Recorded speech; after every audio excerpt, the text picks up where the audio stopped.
mes turim gauti informaciją ir nesudaryti mums iškreiptos realybės.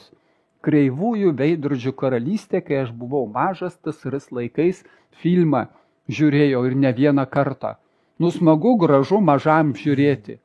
Bet tą iškreiptą realybę irgi tie visi mūsų valdžios uzurpatoriai ir okupantai ir sudaro irgi tokiu tikslu, kad paskui naudotis Lietuvos žmonėm, jų nežinojimu, jų baimėmis.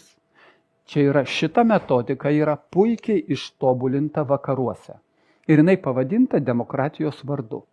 Ir užtat iš vakarų žiūrint, iš vakarų valdančiųjų žiūrint, ne iš kokio prezidento, o iš to, kaip amerikiečiai tiesiu tekstu papasakojo labai gražiose savo dokumentinėse laidose, kaip prieš 100 metų 3 Amerikos oligarchai sumetė pinigus ir dabartiniais masteliais labai niekingus pinigus ir nusprendė, kad šitas bus prezidentas Amerikos ir išsirinko savo prezidentą.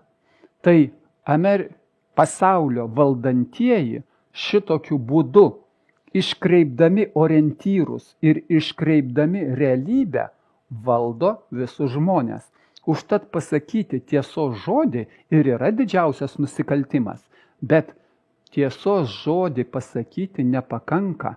Nėra ausų, kurios sugeba, pakankamai daug nėra tų ausų, kurios sugeba suvokti ir išgirsti, nes kai žmogus susidarė savo vaizduotę apie pasaulį, pavyzdžiui, rusai užpuolė nekaltai Ukrainą.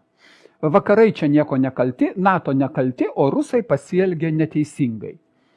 Kai šitas įvaizdis yra suformuotas žinių, nežinojimo, ne analizės pagrindu, o suformuotas tikėjimu ir įsitikinimu, nežinau, kas buvo prieš tai, man nesvarbu, bet dabar užpuolė. Taip, dabar užpuolė.